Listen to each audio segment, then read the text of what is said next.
جب زندگی امتحان لیتی ہے نا، جب حالات کسی کو بالکل دیوار سے لگا دیتے ہیں تو کیا ہوتا ہے؟ آج کی ہماری یہ جو کہانی ہے یہ اسی ایک لمحے کے بارے میں ہے۔ وہ ایک لمحہ جو انسان کے کردار سے پردہ ہٹا دیتا ہے اور بتا دیتا ہے کہ وہ اندر سے اصل میں ہے کیا۔ اور یہی وہ بنیادی سوال ہے جس پر یہ پوری کہانی کھڑی ہے کہ جب حالات خراب ہوتے ہیں، جب سارے دکھاوے ختم ہو جاتے ہیں، تبھی تو پتہ چلتا ہے کہ کون مضبوطی سے کھڑا ہے اور کون ریت کی طرح بکھر جاتا ہے۔ تو کہانی میں ہمارے سامنے دو کردار ہیں، دینو اور اس کی بیوی نورا۔ مصیبت دونوں پر ایک جیسی آئی، لیکن دونوں نے جو راستے چنے وہ بالکل الگ تھے۔ ایک نے لالچ کا ہاتھ پکڑ لیا تو دوسرے نے وفا کا دامن تھامے رکھا۔ چلیں کہانی کو شروع سے شروع کرتے ہیں، اس وقت سے جب زندگی بالکل سادہ اور پرسکون تھی۔ ایک غریب لکڑہارا تھا، دینو، اور اس کی بیوی نورا، اور وہ اپنی چھوٹی سی دنیا میں بہت خوش تھے۔ ان کی زندگی تھی تو سادہ سی، لیکن کسی چیز کی کمی نہیں تھی۔ دینو ایک محنتی لکڑہارا، نورا گھر کو سنبھالنے والی، اور ان کے ساتھ تھے ان کے دو بڑے وفادار ساتھی، گدھا بختو اور بکری شکیلا۔ بس یہی ان کا چھوٹا سا پیارا سا خاندان تھا جو محنت اور محبت کی بنیاد پر چل رہا تھا۔ لیکن پھر قسمت نے پلٹا کھایا۔ آسمان پر ایسے کالے بادل آئے اور ایک ایسا طوفان شروع ہوا جس نے ان کی ہستی بستی زندگی کو تہس نہس کر دیا۔ اور یہ صرف بارش نہیں تھی، یہ تو ان کے کردار کی اصل آزمائش تھی۔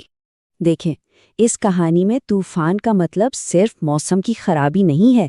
یہ طوفان دراصل زندگی کی وہ بڑی آزمائش ہے جو اچانک آ کر انسان کو جڑوں سے ہلا دیتی ہے۔ دینو اور نورا کے لیے یہ ان کی زندگی کا سب سے بڑا امتحان بن کر آیا تھا۔ اور پھر حالات ایک دم بگڑنے لگے۔ مسلسل بارش کی وجہ سے دینو کا کام ٹھپ ہو گیا۔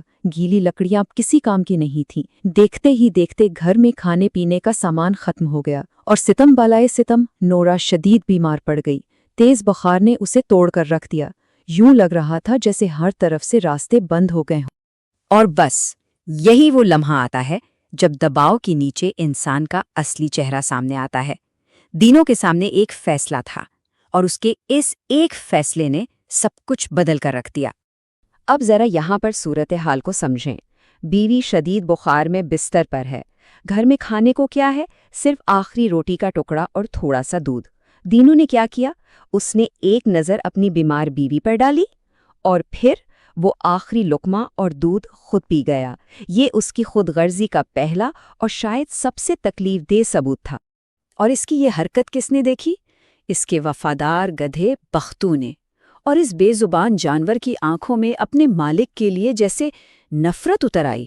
بختوں کی خاموشی چیخ چیخ کر کہہ رہی تھی کہ تم تو سوچ سے بھی زیادہ گرے ہوئے نکلے۔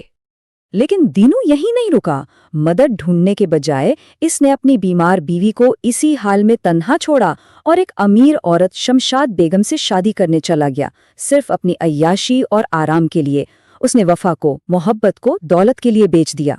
کہتے ہیں نا کہ لالچ کا انجام ہمیشہ برا ہوتا ہے۔ تو اب وقت ہے دینوں کو اپنی خود غرضی کی قیمت چکانے کا، اور قدرت کا انصاف دیکھیے، بہت تیزی سے ہوا۔ دینوں کا زوال بہت تیزی سے ہوا۔ اس نے جیسے ہی دولت کے لیے شمشاد بیگم سے شادی کی، فوراً ہی اس عورت نے اپنا اصلی روپ دکھایا۔ وہ کوئی امیر بیگم نہیں بلکہ ایک جادوگرنی تھی، اور اس نے سزا کے طور پر ایک منتر پڑھا اور دینوں کو ہمیشہ کے لیے ایک گدھا بنا دیا۔ کیا کمال کا انصاف ہے نا؟ جس دولت کے پیچھے وہ بھاگا تھا وہ تو نہ ملی، الٹا اپنی انسانیت ہی گنوا بیٹھا۔ اس کا لالچ اسے امیر بنانے کے بجائے جانور بنا گیا۔ اچھا، تو یہ تو تھا دینو کا انجام۔ اب ذرا سکے کا دوسرا رخ دیکھتے ہیں۔ جہاں دینو اپنے لالچ میں ڈوبا، وہیں نورا کی وفا اور ہمت اسے کہاں سے کہاں لے گئی۔ دینو کے چھوڑ جانے کے بعد نورا ہمت نہیں ہاری، وہ ٹوٹی نہیں بلکہ پہلے سے زیادہ مضبوط ہو گئی۔ اس نے وہ جنگل چھوڑا، گاؤں گئی اور اپنی محنت سے کام شروع کیا، اور اپنی ایمانداری کی وجہ سے نہ صرف اس نے عزت کمائی بلکہ ایک پرسکون اور خوشیوں بھری زندگی بھی بنا لی۔ تو خلاصہ کیا ہے؟ بہت سیدھا سا۔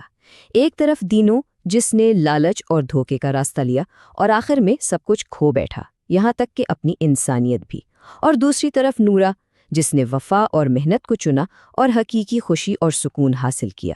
تو آخر میں یہ کہانی ایک بہت اہم سوال چھوڑ جاتی ہے کہ لالچ اور وفا میں سے اصل دولت آخر ہے کیا؟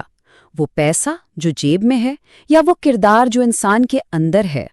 اس کا جواب شاید ہم سب کو اپنے اپنے اندر ہی تلاش کرنا ہے۔